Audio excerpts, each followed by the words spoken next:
اعوذ باللہ من الشیطان الرجیم بسم اللہ الرحمن الرحیم۔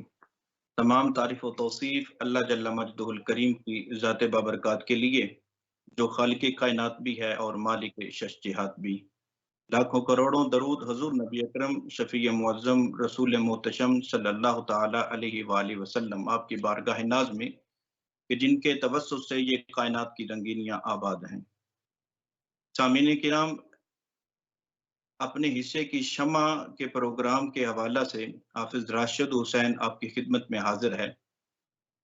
آج ہمارے ساتھ جو معزز مہمانان گرامی موجود ہیں، ان کا تعارف کرا دیتا ہوں۔ سب سے پہلے ہمارے ساتھ تشریف رکھتے ہیں جناب صاحبزادہ انیس حیدر حسینی صاحب۔ آپ فاضل بیرا شریف ہیں اور اسلامک اسکالر ہیں۔ سر، آپ کو اس پروگرام میں ویلکم کرتے ہیں۔ اور آپ کے ساتھ تشریف رکھتے ہیں جناب علامہ وسیم اختر چشتی صاحب۔ آپ بھی بیرا شریف کے فاضل ہیں اور آپ بھی اسلامی اسکالر ہیں، اور آپ بھی ہمارے ساتھ موجود ہیں۔ انشاءاللہ تعالی آپ کے ملفوظات سے بھی ہم جو ہے وہ مستفید ہوں گے۔ سامعین کرام، آج کا موضوع جو ہے وہ ہے ہمارا اسلامی فلاحی معاشرہ کیوں ضروری ہے۔ بحیثیت انسان اللہ تعالیٰ نے انسان کی تخلیق اس کائنات میں کی ہے، تو انسان کی زندگی کا کچھ نہ کچھ مقصد ہے۔ بغیر مقصد کی اس کائنات میں انسان کی تخلیق نہیں کی گئی۔ اللہ تعالیٰ کی جو بھی مخلوقات ہیں، انسان ہے، جنات ہیں، نباتات ہیں، حیوانات ہیں، جمادات ہیں، حشرات الارض ہیں، الغرض خالق کائنات کی ہر مخلوق کی کوئی نہ کوئی پیدائش کی توجیہ ہے، کوئی نہ کوئی سبب ہے۔ تو اس کائنات میں اللہ تعالیٰ نے حضرت انسان کو اشرف المخلوقات بنا کے اس کائنات میں مبعوث فرمایا۔ تو انسان کی بھی بھیجنے کی کوئی نہ کوئی وجوہات ہیں، کوئی نہ کوئی اسباب ہیں۔ یوں ہی نہیں کہ اس کائنات میں انسان آئے اور اپنی زندگی کے شب و روز کو آوارہ گردی میں یا اللہ کی منشا کی خلاف ورزی کرتے ہوئے بسر کرے، اور اس کے ساتھ میں اللہ کے سامنے وہ جواب دہ نہ اس کی ہو۔ ایسا نہیں ہے، بلکہ انسان کو اللہ تعالیٰ نے اس کائنات میں بھیجا ہے، تو اس پر کچھ ذمہ داریاں اور فرائض عائد کیے ہیں، تاکہ انسان اپنے معاشرے میں ایک اپنے اچھا طریقے سے کردار ادا کر سکے۔ تو آج ہمارا فلاحی معاشرہ کیوں ضروری ہے، اس کے حوالہ سے گفتگو کا آغاز صاحبزادہ انیس حیدر حسینی صاحب سے کرتے ہیں کہ جناب ارشاد فرمائیے کہ اسلام میں فلاحی معاشرے کا کیا تصور ہے۔ اسلام میں یعنی کہ حضور علیہ الصلوۃ والسلام کی زندگی کو ہم دیکھتے ہیں، تو ابتدائی زمانہ میں ریاست مدینہ کی جب ابتدا کی جا رہی تھی، اس وقت کیا کیا ایسے پہلو تھے جو فلاحی چیزوں میں آتے ہیں، اور حضور علیہ الصلوۃ والسلام نے کس طرح ان سے فلاحی معاشرے کی ابتدا کی۔ تو اسلام میں اس فلاح کا تصور کیا ہے؟ بسم اللہ الرحمن الرحیم۔ سیدنا کریم صلی اللہ تعالی علیہ وآلہ سے پہلے تو میں آپ کا شکر گزار ہوں، آپ اور آپ کی پوری ٹیم کو مبارکباد پیش کرتا ہوں۔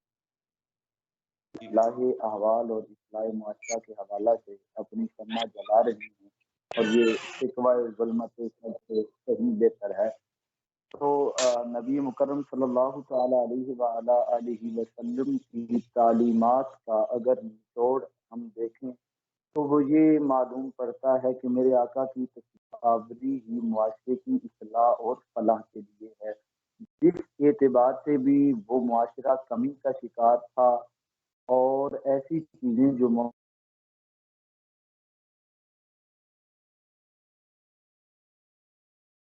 کی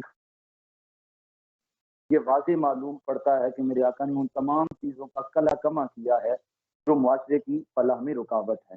فلاح کا تصور کیا ہے؟ فلاح کا تصور یہ ہے کہ اسلام جو تعلیمات دیتا ہے ان میں فلاح صرف اور صرف دنیاوی زندگی تک محدود نہیں ہے، بلکہ فلاح اس کامیابی کو قرار دیا گیا جو کامیابی دنیاوی کامیابی بھی ہے اور اخروی کامیابی بھی ہے۔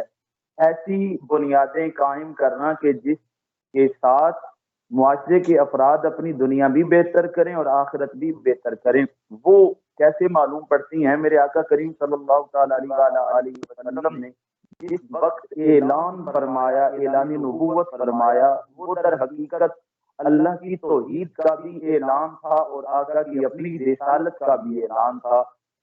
اعلان توحید اس غرض سے ہے کہ وہ افراد جو اپنی حاجات کے لیے، اپنی ضروریات کے لیے، اپنی ضروریات کو حاصل کرنے کے لیے مختلف نوع لوگوں کے پاس جاتے ہیں، یا بت پرستی کا سلسلہ جاری کیا ہوا ہے، یا ان کے نزدیک ان کی فوج و فلاح جو ہے وہ ایسے لوگوں کے ساتھ متصل ہے جو جادو ٹونا کرنے والے ہیں، اس ماحول میں اعلان توحید فرما کے قولوا لا الہ الا اللہ تفلحوا، تم لا الہ الا اللہ کہو فلاح پا جاؤ گے، کامیابی تمہارا مقدر بن جائے گی، اس ماحول میں لا الہ کی بنیاد ظاہر کرنا، لا الہ کا اعلان کرنا، یہ بنیاد ہے فلاح معاشرہ کی اور فلاح انسانیت کی۔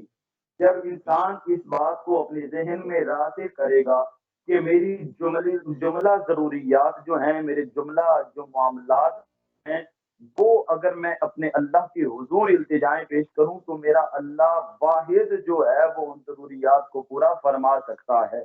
اور اس میں جب یہ یقین قائم ہو جاتا ہے کہ میرے معاملات جو ہیں وہ اللہ کی سپرد ہیں، انسان معاشرہ میں دوسرے افراد کی برائی پھر نہیں چاہے گا، وہ اپنی ضروریات کو پورا کرنے کے لیے کسی دوسرے کا حق نہیں کھائے گا، وہ اپنی ضروریات کے لیے چوری نہیں کرے گا، ڈاکہ زنی نہیں کرے گا، وہ لٹیرا نہیں بنے گا، بلکہ جب اس کو ضرورت ہوگی وہ اپنی کوشش کرے گا کسی بھی معاملہ کے لیے، اور پھر نتیجہ اللہ کے سپرد کر کے ایسے تمام امور سے بچ جائے گا جن امور سے دوسرے لوگوں کی حق تلفی ہوتی ہے، یا دوسرے لوگوں کے جو معاملات ہیں وہ ڈسٹرب ہوتے ہیں۔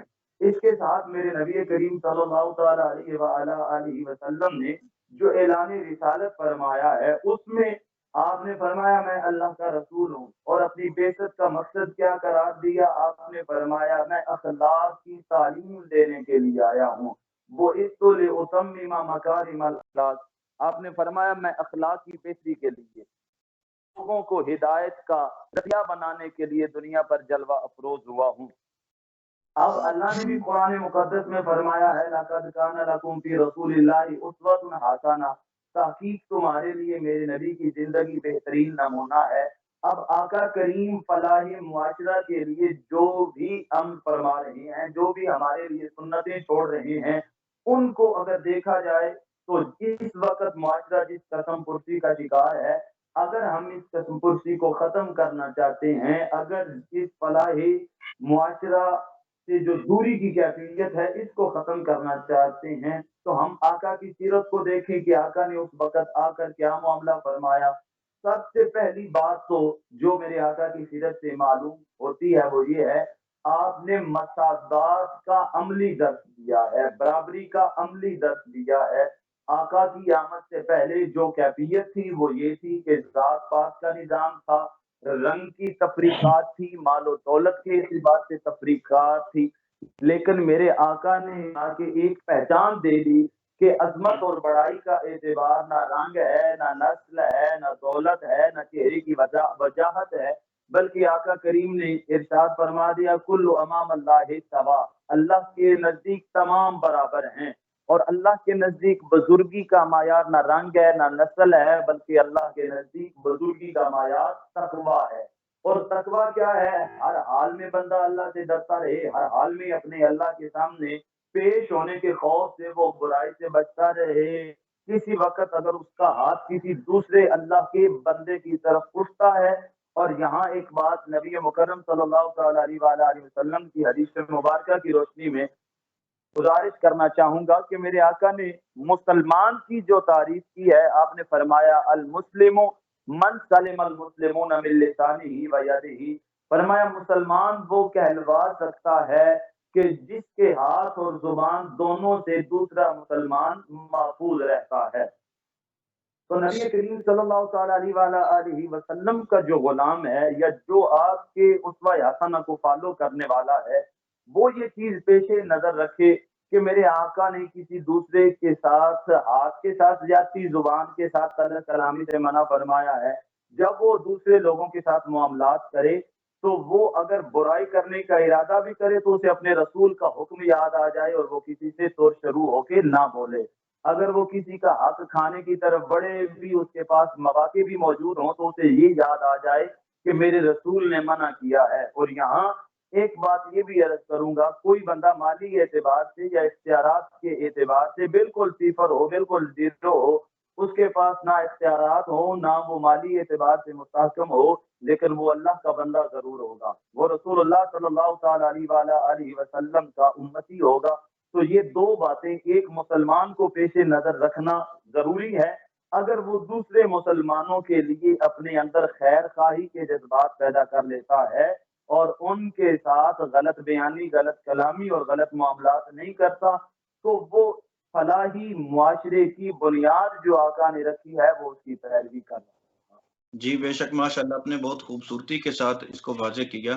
علامہ وسیم صاحب، جس طرح کہ انیس حیدر صاحب فرما رہے تھے کہ اگر اللہ تعالیٰ کے ساتھ انسان کا تعلق مضبوط ہو، اگر حضور علیہ الصلوۃ والسلام کا حقیقی معنوں میں اپنے آپ کو غلام تصور کرے، پھر تو انسان ہر وقت کوشش کرے گا نا کہ اپنی زندگی سے وہ خیر کے معاملات کو داخل کرے اپنی زندگی میں، اور جو شر ہے اس کو جو ہے نا وہ نفی کرے۔ تو ہمارے معاشرے میں یہ بھی چیز چونکہ پائی جاتی ہے کہ جس چیز کی ہمارے یہاں زیادہ فضیلت بیان کی جائے نا، اس کی طرف زیادہ رہنمائی ہوتی ہے۔ تو جس طرح کے نماز وغیرہ، روزہ، اگر اس کی فضیلت بیان کریں تو ہمارے مسلمان معاشرے میں اس کو جلدی اڈاپٹ کیا جاتا ہے اور جلدی اس کو تسلیم کر لیا جاتا ہے۔ اس فلاح معاشرہ کے حوالہ سے اس کی کیا فضائل ہیں؟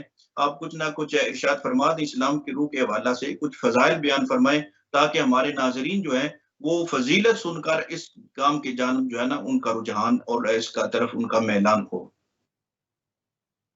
بسم اللہ الرحمن الرحیم، الصلاۃ والسلام علیکہ یا سیدی یا رسول اللہ وعلی آلک واصحابک یا سیدی یا حبیب اللہ۔ ماشاءاللہ صاحبزادہ صاحب بہت اچھی گفتگو فرما رہے تھے اسلامی فلاحی معاشرہ کے قیام کے حوالے سے۔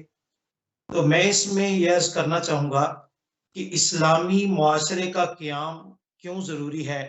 یہ ایک تو اس لیے ضروری ہے تاکہ شر کا خاتمہ ہو سکے اور خیر کے کاموں کو ترویج مل سکے، لیکن اس کام کے لیے یعنی کہ خیر کے کاموں کو ترویج دینے کے لیے اور شر کو ختم کرنے کے لیے ہمیں مکمل طور پر اسلامی تعلیمات کو دیکھنا ہوگا۔ تو اسلامی تعلیمات کا اگر ہم بغور مطالعہ کریں تو اس وقت میں قرآن حکیم کی ایک آیت کا سہارا لے کر اپنی گفتگو کو آگے بڑھاؤں گا کہ اللہ رب العالمین نے ارشاد فرمایا ہے قرآن حکیم میں وَاعْبُدُوا اللَّهَ وَلَا تُشْرِكُوا بِهِ، کہ اللہ رب العالمین نے اس آیہ مبارکہ میں اپنی عبادت کی طرف لوگوں کو کہا کہ اللہ تعالیٰ کی عبادت کرو اور اس کے ساتھ کسی کو بھی شریک نہ ٹھہراؤ۔ اور اگر آپ آیت کی اس اگلے حصے کو دیکھتے ہیں جو کہ ہے وَبِالْوَالِدَيْنِ إِحْسَانًا، تو یہاں پر سب سے پہلے خالق کائنات نے اپنی عبادت کا خود اپنی عبادت کا حکم فرمایا ہے۔ اس کے بعد فرمایا کہ کسی کو بھی رب کے ساتھ شریک نہ ٹھہراؤ، کسی کو اس کا شریک نہ سمجھو۔ اس کے ساتھ ہی فرما دیا فلاح معاشرہ کے لیے کہ سب سے پہلے جو فلاح ہے وہ سر ہم اپنے گھر سے شروع کر سکتے ہیں، اس کا ماحول ہم اپنے گھر سے کریٹ کر سکتے ہیں۔ تو اس کے لیے سب سے پہلے یہ کہ قرآن کی اس آیت کو مد نظر رکھنا ہوگا۔ قرآن فرما رہا ہے وَبِالْوَالِدَيْنِ إِحْسَانًا، کہ اپنے ماں باپ کے ساتھ حسن سلوک کرو، اور حسن سلوک کس حد تک کرو وہ الحمدللہ قرآن حکیم نے اس بات کو بھی بیان فرما دیا کہ جب ماں باپ سامنے ہوں تو ان کو اف تک نہ کہو۔ تو اس اف کی مثال میں بیضاوی شریف سے دوں گا۔ بیضاوی تفسیر بیضاوی میں بہت خوبصورت اس بات کو بڑے پیارے انداز سے لکھا گیا ہے کہ جب امام حسن رضی اللہ تعالیٰ عنہ اور سیدہ کائنات سیدہ فاطمہ سلام اللہ علیہا آپ کی مثال دے کر کہ امام حسن فرماتے ہیں کہ میں اپنی والدہ کے ساتھ اس لیے بھی کھانا بیٹھ کر نہیں کھاتا کہ کوئی کھانے میں ایسا لقمہ ہو کہ جس پر میری نگاہ بھی پڑ جائے اور میں اس کو اٹھا لوں اور میری والدہ سیدہ کائنات کے دل میں بھی یہ بات جاری ہو کہ وہ بھی اس کو نوش فرمائیں اور کہیں یہ بھی بے ادبی کے زمرہ میں نہ چلا جائے۔ تو مطلب ہمیں سب سے پہلے یہاں سے اپنے گھر سے فلاح معاشرہ کو سٹارٹ کرنا ہوگا۔ وَبِالْوَالِدَيْنِ إِحْسَانًا، کہ اپنے ماں باپ کے ساتھ حسن سلوک کیا جائے، اپنے ماں باپ کے ساتھ نرمی سے پیش آیا جائے۔ اور پھر آگے قرآن حکیم کی اس آیت کو دیکھیں آپ، وَبِذِي الْقُرْبَى، کہ قریبی رشتہ داروں جو قرابت دار ہیں ان کے ساتھ حسن سلوک کرنے کا حکم دیا جا رہا ہے۔ جو ہمارے قریب رہنے والے ہیں، جن سے ہمارا قریب کا تعلق ہے، وہ ریلیٹیو، ان سے اللہ رب العالمین نے حسن سلوک کا ہمیں حکم دیا ہے. اور پھر آگے اس پوری آیت کو میں پڑھ لیتا ہوں. فرمایا والیتاما والمساکین والجار ذی القربى والجار الجنب والصاحب بالجنب وابن السبیل وما ملکت ایمانکم ان اللہ لا یحب من کان مختالا فخورا. تو خالق کائنات نے اس پوری آیہ مبارکہ میں، کیونکہ قرآن حکیم ہمارے لیے ایک بہترین رہنما ہے، ہمارا بہترین استاد ہے، اگر ہم اس میں غور کریں تو قرآن حکیم کے ہر پہلو میں ہمارے فلاحی معاشرے کا قوام موجود ہے. ہمارا معاشرہ ایک فلاحی معاشرہ بن سکتا ہے اگر ہم قرآن کے قوانین کی پاسداری کرتے ہیں، اگر ہم قرآن کو فالو کرتے ہیں.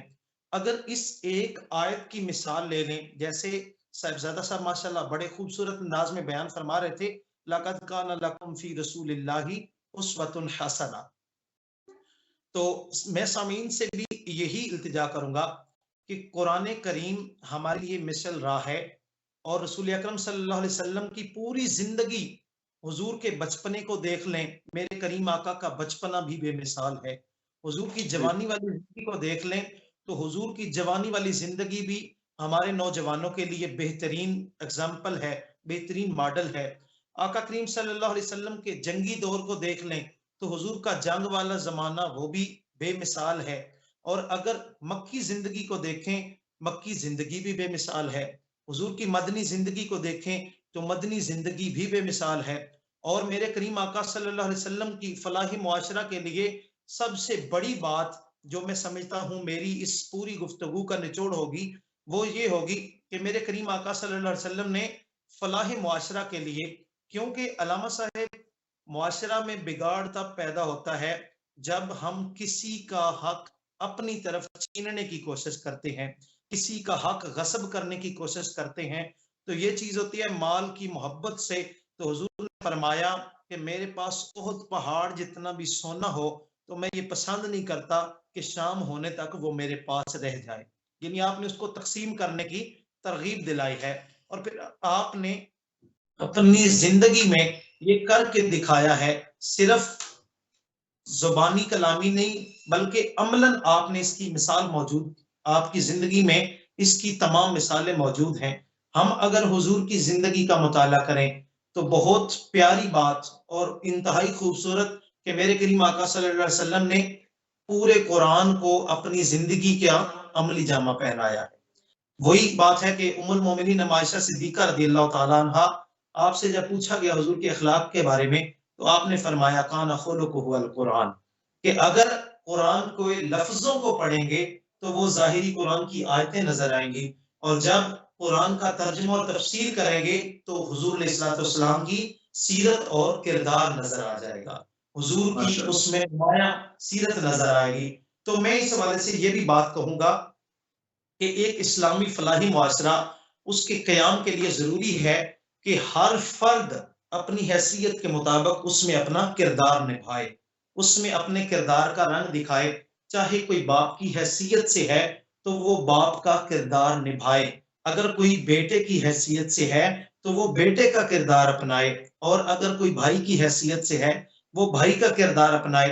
اور علامہ صاحب میں ایک بات کرنا چاہوں گا کہ ہمارے ہاں بعض اوقات تنظیمیں بنا دی جاتی ہیں اسلامی فلاحی معاشرے کے نام پہ، ویلفیئر کے نام پہ، مختلف ناموں سے مختلف تنظیمیں بنا دی جاتی ہیں. لیکن ان تنظیموں کو بھی اگر آپ دیکھ لیں تو وہاں پر بھی اگر لیڈر مخلص ہے، اگر وہ کام کرنے والا بندہ، اس تنظیم کو بنانے والا بندہ اگر وہ اس کے ساتھ مخلص ہے تو وہ تنظیم انشاءاللہ کامیاب ہی کامیاب ہے. اور اگر اس بندے کے دل میں کہیں پر بھی ذرا سی بھی کوئی کھوٹ آ گئی تو وہ ہی اس کی تنظیم کی ناکامی کا پہلا سبب بن جائے گی. اس کی مثال میں یوں دوں گا کہ اگر آپ پاکستان کے اندر چیریٹیز جو ادارے بنے ہوئے ہیں، جو مختلف تنظیمیں بنی ہوئی ہیں، ان کو دیکھ لیں. مثال ایک بہت بڑی مثال ہے، عبدالستار ایدھی کی مثال آپ لے لیں. اس شخص نے صرف انسانیت کا درس دیا ہے، اور جہاں پر بھی کسی انسان کو تکلیف میں دیکھا ہے تو اس نے اس کو اپنی تکلیف محسوس کیا ہے، اس نے اس کو اپنا درد جانا ہے. یہی وجہ ہے کہ ان کے جانے کے بعد بھی لوگ ان کی یاد مناتے ہیں، لوگ ان کو ہمیشہ یاد رکھتے ہیں۔ ہمارے لیے سب سے بڑا نمونہ تو ہمارے کریم آقا کی ذات ہے۔ بے شک حضور علیہ الصلوۃ والسلام نے زندگی میں سب کے لیے ہر طرح کی رہنمائی چھوڑی ہے، لیکن اگر ہم موجودہ صورتحال کو دیکھیں، بالکل قریب سے دیکھنا چاہیں، تو ملک پاکستان میں بے شمار ایسی تنظیمیں مل جائیں گی، لیکن سر ان تنظیموں میں کامیاب آپ کو وہی لوگ نظر آئیں گے جنہوں نے اپنی زندگی میں حضور علیہ الصلوۃ والسلام کی سیرت کو فالو کیا ہے، جنہوں نے حضور کی سیرت کو اپنایا ہے، جنہوں نے کردار مصطفیٰ اپنایا ہے، وہی اپنے معاشرے میں کامیاب معاشرہ بنانے میں کامیاب ہوئے ہیں۔ اور انہی لوگوں کی وجہ سے آج بہت سارے اسلامی فلاحی معاشرے قائم ہیں۔ تو انشاءاللہ اگر ہم قرآن حکیم کے اس اصول کو دیکھیں گے، اگر ہم قرآن کی اسی آیت کو بے شک لے لیں، اب اس میں اگر گن کے دیکھا جائے تو سب سے پہلے والدین، پھر قریبی رشتہ دار، پھر مساکین، پھر یتیم۔ سر میں ایک بات بڑی گارنٹی سے کہتا ہوں کہ اگر ہم اپنا جو بھی ہمارا مال ہے اس مال میں سے اللہ کی عبادت کرنے کے بعد اپنے والدین کی اطاعت و فرما برداری بعد اگر ان مستحقین تک وہ مال پہنچائیں گے جس کو اسلام نے زکوٰۃ کا نام بھی دیا ہے، جس کو اسلام نے صدقات کا نام بھی دیا ہے، تو کوئی بھی معاشرہ وہ پرامن معاشرہ بن سکتا ہے، وہ فلاحی معاشرہ بن سکتا ہے۔ اور اس میں صرف وہ معاشرہ فلاح نہیں پا رہا، بلکہ جیسے کہ صاحبزادہ صاحب فرما رہے تھے کہ فلاح کی بنیاد صرف اس دنیا سے ریلیٹڈ نہیں ہے بلکہ فلاح کا تعلق اگلی دنیا سے بھی ہے۔ تو آپ اگر اس پہلو کو دیکھیں، جب کوئی صاحب ثروت بندہ، جب کوئی صاحب حیثیت بندہ وہ ان لوگوں تک جو کہ مساکین، یتیم اور مسافر لوگ ہیں، ان کے ساتھ جب وہ بھلائی کرتا ہے، وہ اس دنیا ان لوگوں کے ساتھ فلاح کر رہا ہے، ان لوگوں کے لیے وہ کامیابی کی کوشش کر رہا ہے، لیکن در حقیقت وہ اپنی عاقبت بھی سنوار رہا ہے اور اللہ تعالیٰ اس کو دارین کی کامیابیاں بھی عطا فرما رہا ہے۔ بے شک جب آپ نے خوبصورتی کے ساتھ بیان کیا، ماضر کے ساتھ اگلے پھر سوال کی طرف آتے ہیں۔ تو صاحبزادہ صاحب کیا وجہ ہے کہ ہمارے اسلام نے فلاح کے اوپر بہت زور دیا ہے؟ حضور علیہ الصلوۃ والسلام کی ابتدائی مراحل زندگی کے دیکھیے، حضور علیہ الصلوۃ والسلام نے مواخات مدینہ قائم فرمائی، انصار اور مہاجرین کو بھائی بھائی بنایا، جن کے پاس کچھ نہیں تھا اور جو صاحب ثروت تھے ان کو آپس میں بھائی بھائی بنایا تاکہ ایک اچھا معاشرہ جو ہے وہ تشکیل پائے۔ آج ہم دیکھتے ہیں کہ یورپ جو ہے وہ ان چیزوں کو کافی فالو کر رہا ہے۔ مثال کے طور پر ہمارا دوست عبد الرؤف گوندل صاحب، ہمارا پروگرام تھا، اس میں وہ ارشاد فرما رہے تھے کہ انگلینڈ میں جو ہوتا ہے وہ اس طرح ہوتا ہے کہ اسکول کالجز کی بیس پہ تربیت اس ڈگر پہ کی جاتی ہے کہ والدین بچوں کو جو ہے نا وہ کچھ چیزیں بھیجتے ہیں اسکول میں، کہ اگر اسکول میں کسی بچے کے پاس کچھ کھانے کے لیے نہیں ہے تو تم اپنے حصے کا کھانا جو ہے نا ان کو دے دو۔ اور اساتذہ کرام اس بات کو یقینی بناتے ہیں، بچوں کو کہتے ہیں کہ ہفتے میں ایک دفعہ کم از کم چیریٹی کے فنڈ کے لیے کچھ نہ کچھ آپ نے گھروں سے لے کر آنا ہے تاکہ یہ بچوں کی تربیت کا سلسلہ چلتا رہے۔ تو کیا وجہ ہے کہ ہمارے ہاں اسلام کا جب ہم نام لیتے ہیں تو اسلامی معاشرے میں ایسی اقدار اپنانے میں ہم بہت پیچھے یورپ کے معاشرے سے ہیں، تو اس کے حوالہ سے کیا وجوہات ہو سکتی ہیں؟ ماشاءاللہ بہت پیاری گفتگو جاری ہے اور مقصد صاحب نے بھی بڑی جامع گفتگو کی۔ آپ اگر دیکھیں سامنے تو فلاحی معاشرہ کے حوالہ سے اٹھائے جانے والے ہر قدم کی اور جو اسلام ہے انہوں نے عملی طور پہ درس بھی دیا اور آپ رضوان کی تفسیر بن کے ظاہر ہوئے، جنگ میں ہوں یا وہ جب ان کے کسی مسلمان بھائی کو کسی چیز کی ضرورت پڑتی تو وہ اپنا حصہ بھی اپنے مسلمان بھائی کے لیے وقف کر دے۔ اس کی وجہ کیا ہے؟ داعیے اسلام صلی اللہ تعالیٰ علیہ وسلم کی حدیث مبارکہ، آپ نے فرمایا خیر الناس من ينفع الناس، تم میں تمام لوگوں میں سے وہ بہتر ہے جو لوگوں کے لیے نفع مند ہے، جو لوگوں ہے۔ اور پھر لوگوں کے لیے نہیں، معاشرہ میں صرف انسان ہی موجود نہیں ہے بلکہ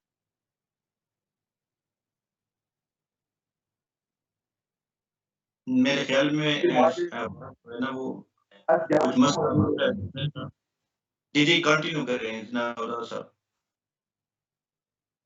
میں گزارش، انسان تو انسان رہ گیا، اگر نبی مکرم صلی اللہ علیہ وسلم کی احادیث، تو میرے آقا کی حدیث مبارکہ یہ بھی بتاتی ہے کہ ایک کتا جو ہے وہ پیاسا مر رہا تھا اور اسے ایک طوائف کی پیاس بجھائی تو اللہ کریم کی طرف سے اسے بخشش کی نوید سنا دی گئی، اور ایک آدمی نے ایک بلی کو بھوکا رکھا اور وہ اسی بھوک میں مر گئی، تو اس کام تو ہمیں یہاں تک بتاتا ہے کہ جانوروں کے ساتھ بھی اس نے سلوک اور جانوروں کی خیر خواہی بھی ضروری ہے۔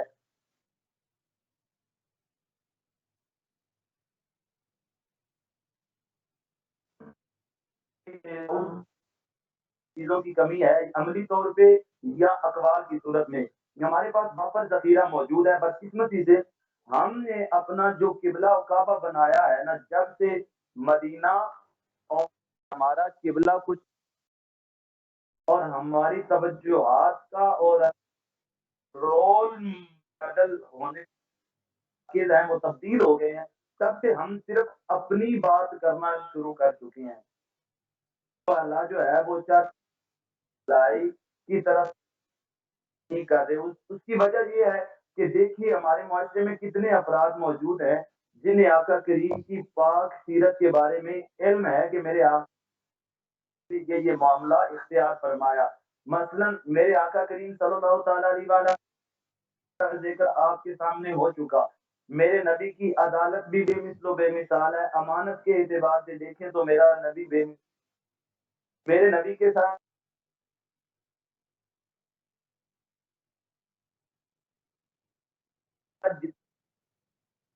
اکمل پایا ہے۔ ذکر کیا والدین کے اعتبار سے وسیم بھائی نے، تو میں ذکر کرتا ہوں ہم میں سے کچھ لوگ جو ہیں وہ برتر ہوتے ہیں، برتر اس اعتبار سے کہ ان کے ماتحت افراد موجود ہوتے ہیں، ملازمین کہہ لیں، سرونٹ کہہ لیں، نوکر کہہ لیں، وہ افراد موجود ہوتے ہیں۔ میرے آقا کریم صلی اللہ تعالی علیہ وسلم کی پاکیزہ سیرت اس حوالہ سے کیا ہے کہ حضرت انس بن مالک رضی اللہ تعالیٰ عنہ فرماتے ہیں میں 10 سال آقا کی خدمت میں رہا اور ایک دن بھی میرے کریم نے مجھے یہ نہیں فرمایا کہ انس تم نے یہ کیوں کی، یہ کیوں نہیں کیا۔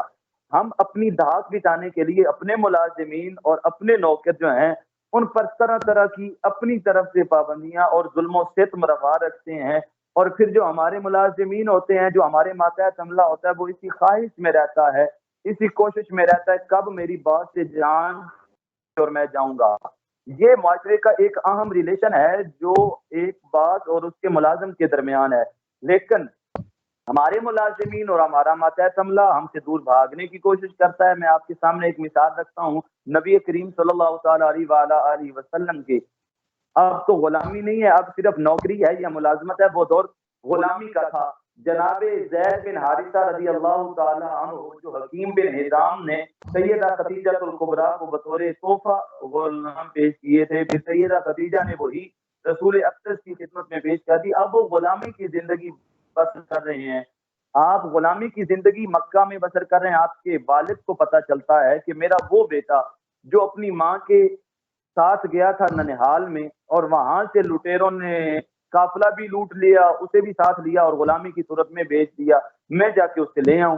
میرے آقا کی خدمت میں حاضر ہوتا ہے، ابھی اعلان نبوت نہیں ہوا، میرے آقا کریم صلی اللہ تعالی علیہ وسلم کی خدمت میں جا کے کہتا ہے اے ابن عبداللہ میرا بیٹا آپ کے پاس ہے، آپ جتنے دراہیم و دنانیر مانگتے ہیں میں پیش کرنے کے لیے تیار ہوں، صرف آپ مجھے میرا بیٹا واپس کر دیں۔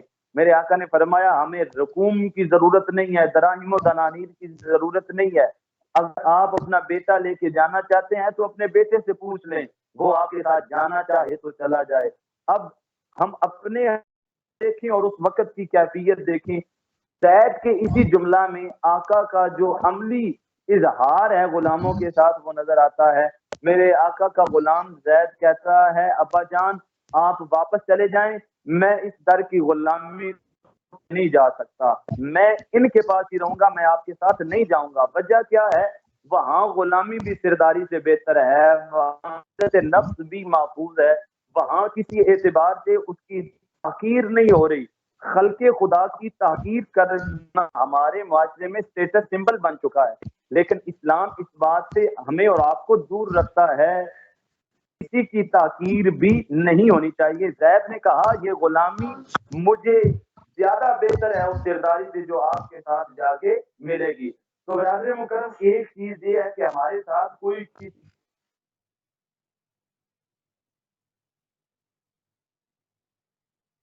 بھی، اور یہ جو ایک معیار بن چکا ہے کہ جو کسی کے ساتھ آدھے. جی میرے خیال میں سگنل جو ہے وہ کافی ویک ہے. علامہ انیس حیدر صاحب کے پاس پھر جائیں گے. ہمیں جوائن کیا ہے جناب ناصر عباس تارڑ صاحب نے، پاکستان پبلک ایڈ ٹرسٹ کے چیئرمین ہیں. تارڑ صاحب آواز آ رہی ہے مجھے؟ آپ سنائی دے رہی ہے آواز؟ ابھی ناصر جی راج صاحب مجھے کی آواز پہنچ رہی ہے سر؟ جی پہنچ رہی ہے. ایسا ہم یہاں بیٹھے ہیں ڈسکس کر رہے ہیں کہ اسلام جو ہے اس کے حوالہ سے اسلام نے تو بے شمار مقامات پہ فلاح کا درس دیا ہے، اور حضور علیہ الصلوۃ والسلام نے اپنی زندگی کے عملی نمونہ سے یہ ثابت کیا ہے کہ فلاح جو ہے یہ اصل انسانیت کا یہی حسن ہے. تو کیا وجہ ہے کہ اسلام ہمیں بتاتا ہے کہ اسلام فلاح جو ہے وہ کرنے کا حکم دیتا ہے اور اچھے طریقے سے انسان کی خدمت کرنے کا حکم دیتا ہے، تو آج ہم اس چیز سے دور کیوں ہیں؟ اس کی کیا وجوہات ہو سکتی ہیں؟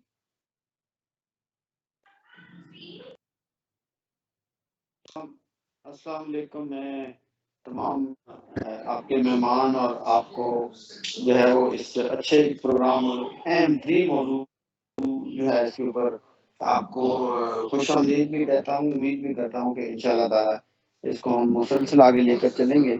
جہاں تک ہمارے سارے جو مسائل ہیں وہ اس وجہ سے ہیں کہ ہم فلاح اور اصل جو اسلام کی جو روح ہے اس سے ہم دور ہیں. بحیثیت سیاستدان، بحیثیت علماء، بحیثیت تاجر، بحیثیت ہر کسی شعبہ سے، اب جس شعبہ میں بھی آپ جائیں تو وہاں آپ کو بربادی نظر آئے گی ان اداروں میں چند اشخاص کو چھوڑ کر.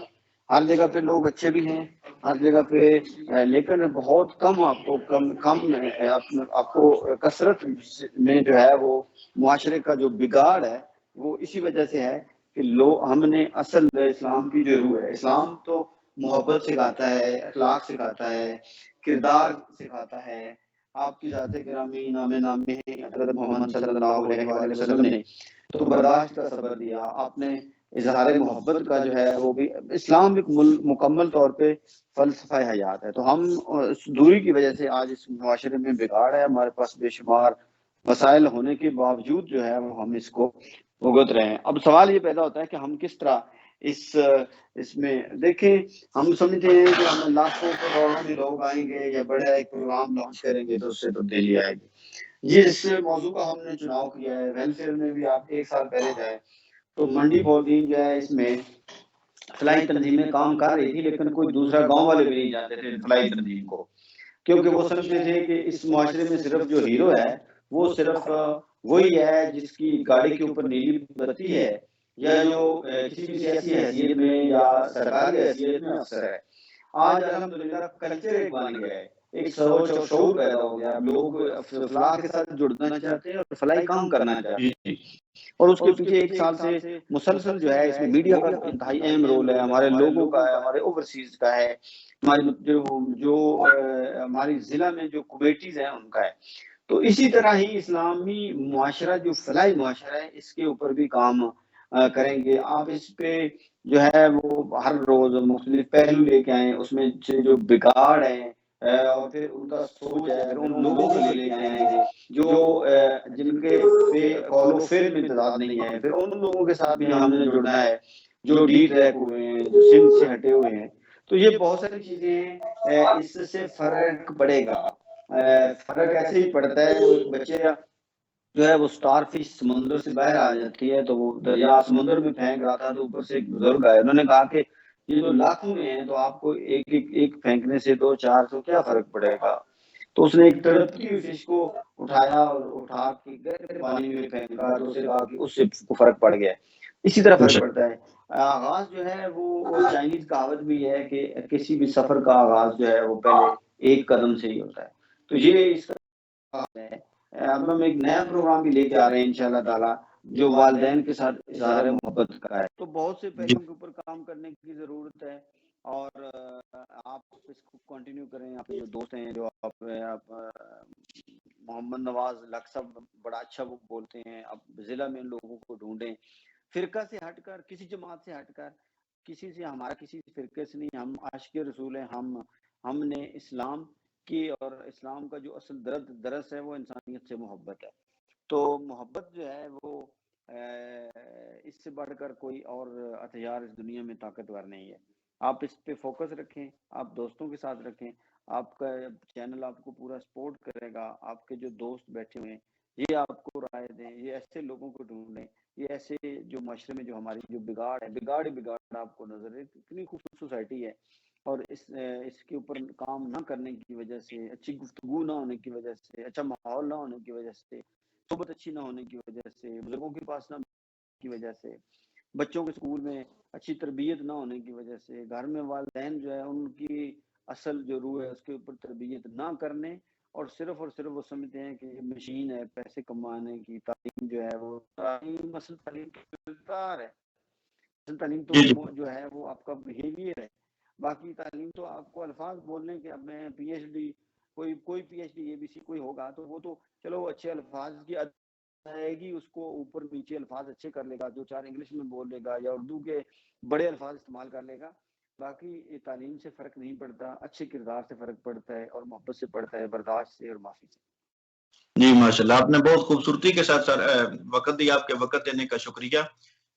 جناب علامہ وسیم صاحب, ناصر صاحب جو فرما رہے تھے کہ ہمیں ایک مشن کے طور پہ جو ہے نا وہ لے کے چلنا چاہیے, تو آپ مختصراً 1-2 منٹ میں یہ ارشاد فرما دیں کیونکہ پروگرام کا وقت ختم ہوا جاتا ہے کہ علماء کرام اس میں کیا کردار ادا کر سکتے ہیں.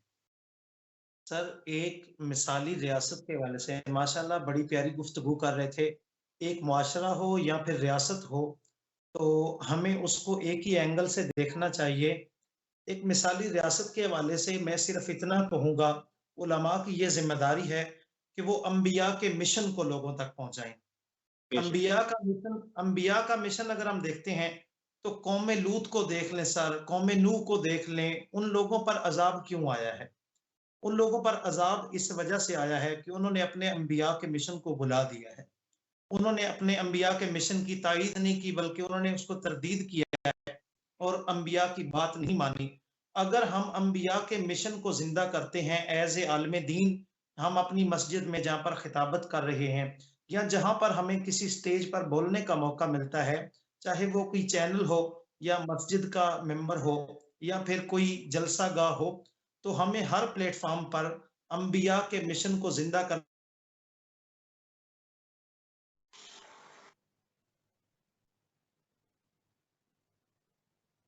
جی علامہ وسیم صاحب, ان کی لائن جو ہے مجھے کٹ گئی ہے, تو علامہ انیس صاحب آپ کیا اس کے بارے میں ارشاد فرمائیں گے کہ جو ادارے ہیں وہ کس حد تک اس میں اپنا کردار ادا کر سکتے ہیں؟ مثال کے طور پر اسکول ہیں, کالجز ہیں, یونیورسٹیز ہیں اور ہمارے دینی مدارس ہیں, کہاں تک جو ہے ان کا کردار اس میں جو ہے مؤثر ہو سکتا ہے؟ جی بہت حد تک یہ اپنا اثر چھوڑ سکتے ہیں, کیونکہ جو جگہ جہاں سے تعلیم حاصل کی جاتی ہے وہ ضرور ایک اثر رکھتی ہے. تو جتنے بھی مدارس ہوں, اسکولز ہوں, کالجز ہوں, وہاں اس بات پر زور دیا جانا چاہیے کہ مطالبات حقوق سے پہلے ادائیگی حقوق کو اختیار کیا جائے. ہمارے ہاں عموماً مطالبات تو ہوتے ہیں لیکن ہم میں کوئی بھی اپنا حق جو اس کے ذمے ہے کسی کی طرف سے وہ ادا کر کے راضی نہیں ہے. ہمارے ٹیچرز, ہمارے اساتذہ جو ہیں وہ ایک اس بات کو یقینی بنائیں کہ مطالبات سے پہلے ادائیگی ضروری ہے. جب میں اپنی طرف سے حقوق کی ادائیگی شروع کر دوں گا تو سمجھ لیجئے معاشرے میں ایک بہتری تو آ گئی. جب تک یہ تصور رہے گا کہ دوسرا ٹھیک ہوگا تو میں ٹھیک ہوں گا, اسے اسلام نے پسند ہی نہیں کیا. اسلام نے آپ کو اور مجھے یہ کہا ہے کہ تم پہلے خود ٹھیک ہو جاؤ. جب تم خود ٹھیک ہو جاؤ گے, جیسے کہ آپ کا ٹائٹل ہے اپنے حصے کی کوئی شمع جلاتے جاتے, تو یہ یہی ہے کہ اندھیرے کا شکوہ نہ کیجیے, آگے بڑھیے اور خود اپنے اخلاق کو سنواریے, آگے بڑھیے اور خود لوگوں کے دکھ سکھ میں شریک ہو جائیے, آگے بڑھیے اور آپ کی جس کو ضرورت ہے اسے اس کی ضرورت میں ممید و معاون ثابت ہوں۔ اگر ہم یہ اختیار کر لیتے ہیں تو سمجھ لیجیے مدارس کا کام بھی پورا ہو گیا، اسکول کا کام بھی پورا ہو گیا، کالجز کا کام بھی پورا ہو گیا۔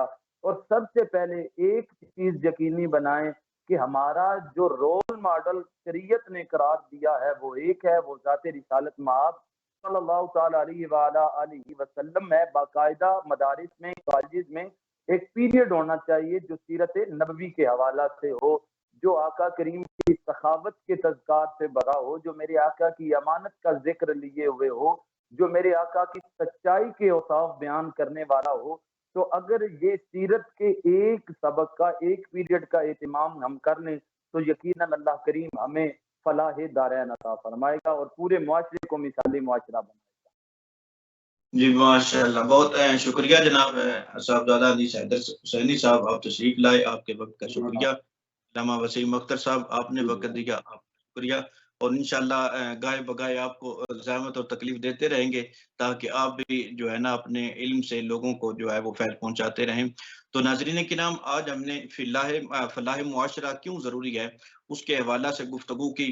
علماء کرام نے بیان کیا کہ حضور علیہ الصلوۃ والسلام نے جو فلاح کا ہمیں درس دیا ہے، جو اسلام بندے سے تقاضا کرتا ہے، وہ حقیقی طور پر انسانیت کا ہی درس ہے، وہ فلاح کا ہی درس ہے۔ اگر ہم اس کو اپنائیں گے، انسانیت کی خدمت کو حرز جاں بنائیں گے اور ہر کسی کے دکھ کو اپنا دکھ تصور کریں گے اور کسی کی خوشی کو اپنی خوشی تصور کریں گے، تو پھر حقیقی معنوں میں ہم حضور علیہ الصلوۃ والسلام کے امتی کہلوانے کے قابل ہوں گے۔ اور جو صاحبزادہ صاحب نے حدیث پیش کی کہ المسلم من سلم المسلمون من لسانہ و یدہ، ہم میں سے ہر کوئی دعویٰ اسلام تو کرتا ہے کہ میں مسلمان ہوں، میں مسلمان ہوں، لیکن دیکھنا تو یہ ہے کہ اسلام کے ڈھانچے میں ہم نے اپنے آپ کو ڈھالا ہے یا نہیں ڈھالا۔ حضور نے فرمایا کہ تم مسلمان وہ ہے جس کے ہاتھوں سے بھی دوسرے مسلمان محفوظ ہوں اور جس کی زبان سے بھی دوسرے مسلمان محفوظ ہوں۔ ناظرین کرام، کوشش کیجئے کہ ہمارے ہاتھوں سے کسی دوسرے مسلمان بھائی کو تکلیف نہ پہنچے، کوئی اذیت کے ہمارے ہاتھ سبب نہ بنے، اور ہماری زبان کہیں مغلظات نہ بکے، اور ہماری زبان سے کسی کی عزت کا تقدس پامال نہ ہو، بلکہ ہماری زبان جب بھی بولے تو اس پہ خیر کے کلمات آنے چاہیے۔ اسی دعا کے ساتھ کہ اللہ رب العزت ہمیں فلاح معاشرہ کے اپنے حصے کی جو شمع ہے اس کو جلانے کی توفیق عطا فرمائے۔ ناظرین، آج کے پروگرام سے اجازت چاہتے ہیں، کل پھر انشاءاللہ آپ سے ملاقات ہوگی۔ والسلام علیکم ورحمۃ اللہ وبرکاتہ۔